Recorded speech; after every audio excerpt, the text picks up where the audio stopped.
Major Taylor, Yes, sir. I want you to deliver this message in person. Find General Ewell, tell him the federal troops are withdrawn in confusion. It is only necessary to push those people in order to gain possession of those heights. Tell him to take that hill if practicable, the one beyond the town. Do you understand what I mean? Yes, sir. Very well.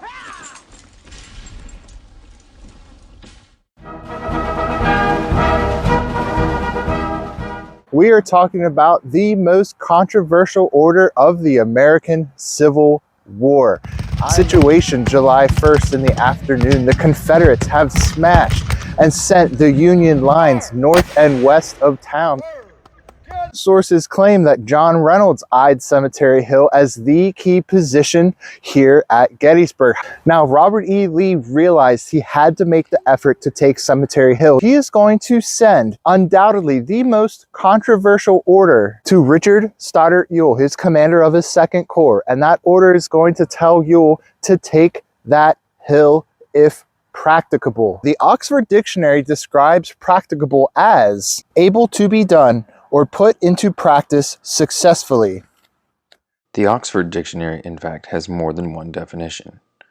Looking at this second definition, it refers to a route, passage, entry, etc., able to be used or traversed, that can be passed. So why would Lee use this word if it had multiple meanings? Why would someone with such governance of the English language use this word? Lee was ordinarily direct in his reports and language, stating to Jefferson Davis in a report the facts of the battle and leaving no question to the outcome or need for clarification. In the 1800s at West Point, Antoine Henry Jomini was the go-to source for all military matters, logistics, tactics, movements, etc. Carol Riordan titled her book With a Sword in One Hand and Jomini in the Other, referring to the military education of the Civil War generals. How does Jomini use the word? In his book, The Art of War, he uses the phrase 26 times, each time referring to terrain of some sort, which are only route of exit practicable to an army, since the practicable passes are guarded by forts, or of the small number of practicable routes for an army. Lines of communication designate the practicable routes. The valleys of Stara and Suza, the passes of Argentine, the only ones considered practicable, may find a passage over some other route hitherto deemed practicable, or consisting of mountains with practicable passes, and on he goes. The 1862 American Dictionary defines practicable 3 ways. The third one is specific to military matters. That admits of use or may be passed or traveled as a practicable road. In military affairs, a practicable breach is one that can be entered by troops. In Manassas to Appomattox, General James Longstreet used the phrase 28 times to describe different terrain features of or relating to the ability to traverse them. In General William T. Sherman's autobiography, he used the phrase 19 times in the same way. This word was common use amongst West Pointers in the Civil War. Lee said exactly what he meant. So the question becomes, was Cemetery Hill practicable? So we've done a little research on what exactly it is practicable means. We know that it's associated with terrain, so when we ask ourselves, is the hill practicable? There's really only one way to find out. So what we're doing is we're going to be going up to Gettysburg, interview some of the people who may know something, and check out the terrain for ourselves to determine whether or not it really is practicable.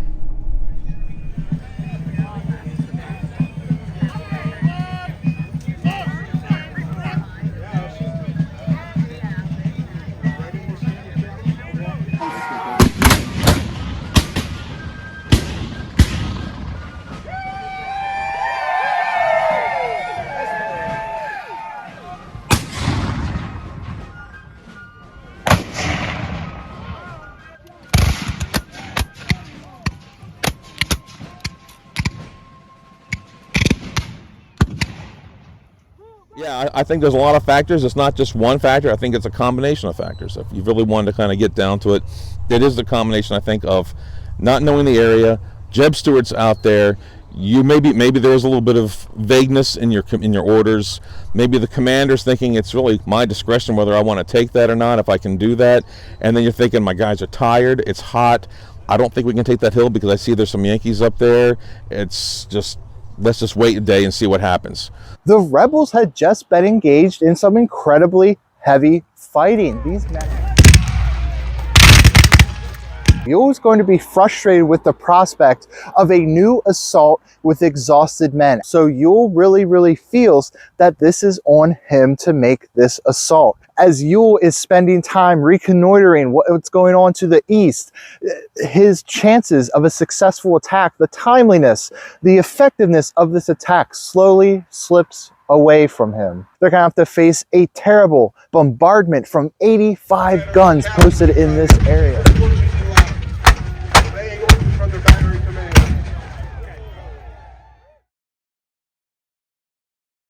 You know, Lee could give very vague orders to Jackson, and Jackson would know exactly what Lee was thinking or wanted, and Jackson would follow through on it. And so Lee is still thinking that when he gives orders, he's going to get that same reaction from his generals. So Robert E. Lee, he was used to giving very vague orders to his subordinates, to his lieutenants. He would say, do this. And then especially Stonewall Jackson, he would determine all the minutia, he would determine all the tactics, the strategy behind this order, and he would make it happen. Lee was used to giving orders to Stonewall Jackson. Ewell was fresh to Corps Command. He put this entirely on Ewell to succeed.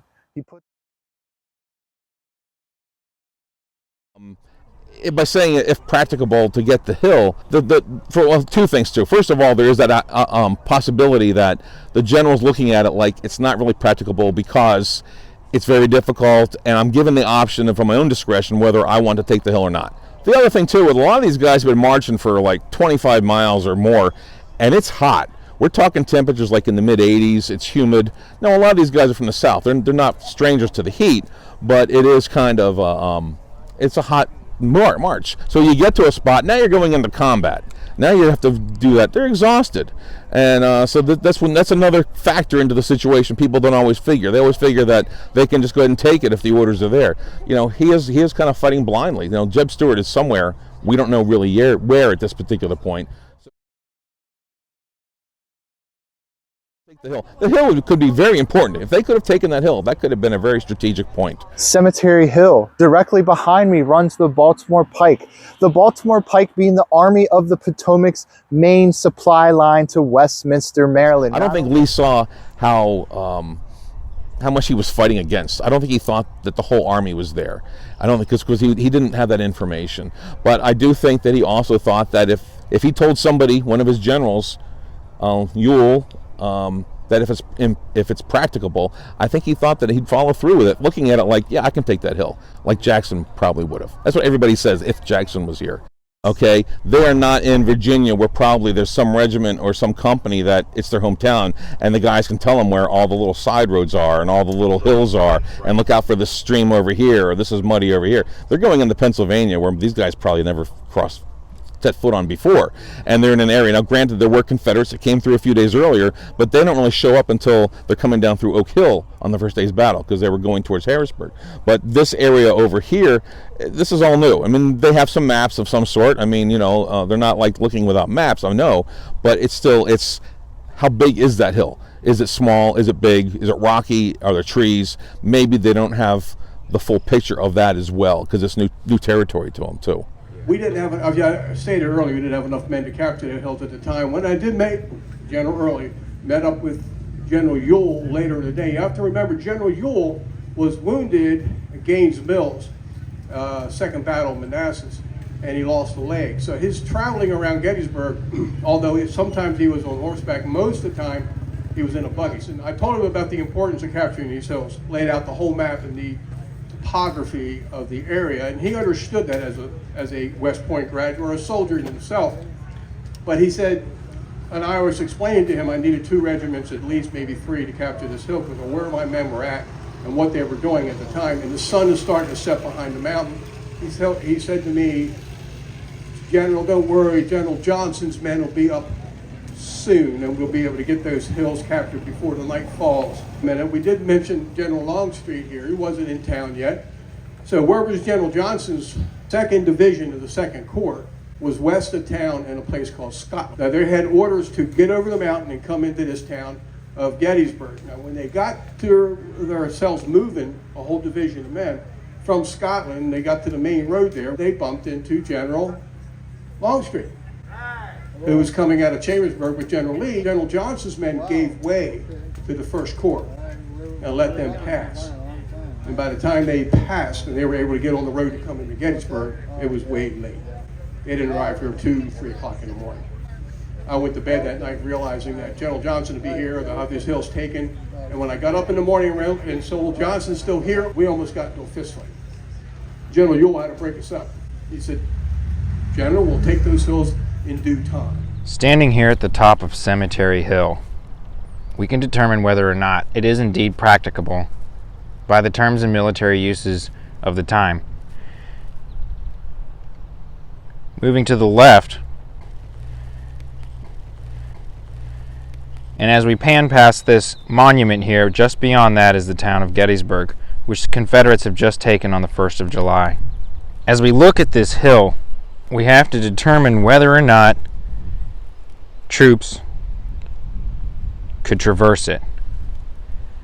The hill's not incredibly long, nor incredibly steep. And so the determination by Ewell that it was impracticable may or may not have been accurate.